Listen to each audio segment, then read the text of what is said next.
आप देखना शुरू कर चुके हैं हिंदुस्तान 9। भारतीय जनता पार्टी की पहली सूची जारी हुई।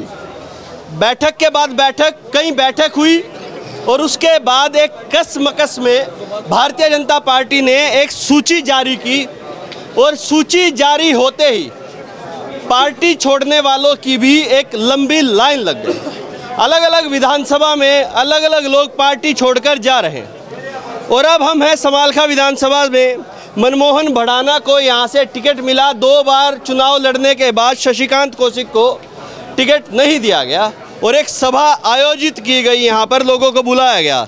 शशिकांत जी, आज जो यहाँ पर आपने लोग बुलाए या अपने आप से आए, ये जो भी था, ये किस लिए किया गया? पहले तो यही मैं जानना चाहता। अच्छा, लोग मन से बड़े दुखी थे। मुझे चाहने वाले, पार्टी को चाहने वाले जो लोग बीजेपी को 10 साल से वोट कर रहे हैं, उनके मन में रात बड़ी पीड़ा थी, परेशानी थी। वो सब लोग मिलना चाह रहे थे, तो केवल उनसे मुलाकात एक कारण था। और क्या फैसला लेना है, क्या रणनीति बनानी है, वो इतवार को गांव में हमारे लकेश्वर बाबा के मंदिर में डिसाइड करेंगे। फैसला आज नहीं लिया गया? नहीं, आज फैसला नहीं लिया गया। आज तो केवल दोस्तों की परेशानी को, पीड़ा को कम करने का काम किया हमने। 2 बार आपने भाजपा को लगभग 1 लाख के करीब वोट दिए, या फिर भाजपा और आपने मिलके यहाँ से 2 बार में 1 लाख के करीब वोट लिए, लेकिन अब टिकट काटा गया और चुनाव में आए मनमोहन भड़ाना, जो करतार भड़ाना के लड़के हैं, उनको टिकट दे दिया गया। जितना मैं अंदर पिछले 2 घंटे से सुन रहा था, सभी के अंदर एक रोष है और वो रोष आप में भी दिखाई दिया। आपने इतना तक कहा कि ये जो भड़ाना लोग हैं, ये तो पिल्लू भी देख के डर जाते हैं, बाउंसर लेके साथ में चलते हैं। तो ये चुनौती दे रहे हैं क्या अभी से ही कि हम खड़े हैं? मैं चुनौती नहीं देता, इलाज करता हूँ। वक्त आएगा इलाज करूँगा, नहीं चुनौती का कोई अर्थ नहीं है। मैं क्या हूँ और मुझे क्या करना चाहिए, मुद्दा ये है, वो मेरे जीवन में कोई महत्वपूर्ण आदमी नहीं है। तो ये इलाज चुनाव लड़कर किया जाएगा या शांत बैठकर किया जाएगा? ये पब्लिक डिसाइड करेगी, जनता डिसाइड करेंगे, बीजेपी के कार्यकर्ता डिसाइड करेंगे, या मैं डिसाइड नहीं करूँगा। तो शशिकांत जी, आपको नहीं लगता है कि सिचुएशन फिर अपने आप को दोहरा रही है, चीज़ें फिर वहीं जा रही हैं, चुनाव फिर से वैसे ही बन रहे हैं?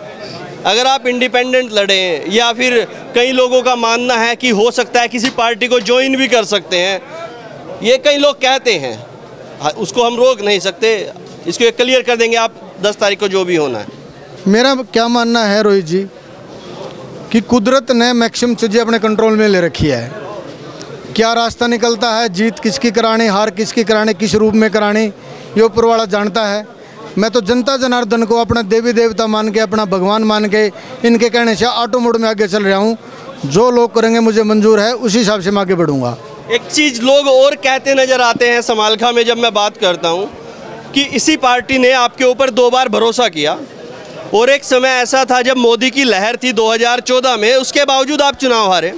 फिर 2019 में फिर पार्टी ने भरोसा किया, फिर आप चुनाव हार गए। अब पार्टी तीसरी बार फिर भरोसा करती और पता नहीं रिजल्ट्स क्या होते। तो कुछ लोग कहते हैं कि ये बदलाव भी ज़रूरी था, नए लोगों को लाके देखना ज़रूरी था कि वो क्या रिजल्ट्स दे सकते हैं। बदलाव जो ज़रूरी था हमने सारे किए। क्या 2 इलेक्शन हारने के बाद आपने 500 बच्चे कोई गोद लिए देखा है? क्या आपने 2 इलेक्शन हारने के बाद 500 बच्चों की एजुकेशन फ्री, उनकी लाइब्रेरी फ्री, उनकी किताबें कापी सब फ्री होते हुए देखा है? क्या 2 इलेक्शन हारने के बाद अपने दादा लाई मकान को धर्मशाला में बदल के गाँव को और श्याम प्रेमी को डोनेट करते देखा है? क्या 4.5 साल से 2000 आदमियों का खाना, भोजन, ये आपके मेरे लिए महत्वपूर्ण नहीं है? जो लोग बापोली, सनौली और समालखे की मंडियों में जो लेबर है, जो बाहर की लेबर आती है, जो दोपहर का खाना खाती है, शायद वो 30-40 रुपये का ही रहता है पर डाइट, लेकिन उनके लिए कितनी दुआएं मिलती हैं, कितना उनको महत्वपूर्ण है, ये आप और हम शायद नहीं समझ पाएंगे। ऐसे सैकड़ों काम हमने किए हैं जो पहले नहीं किए थे और अब किए हैं।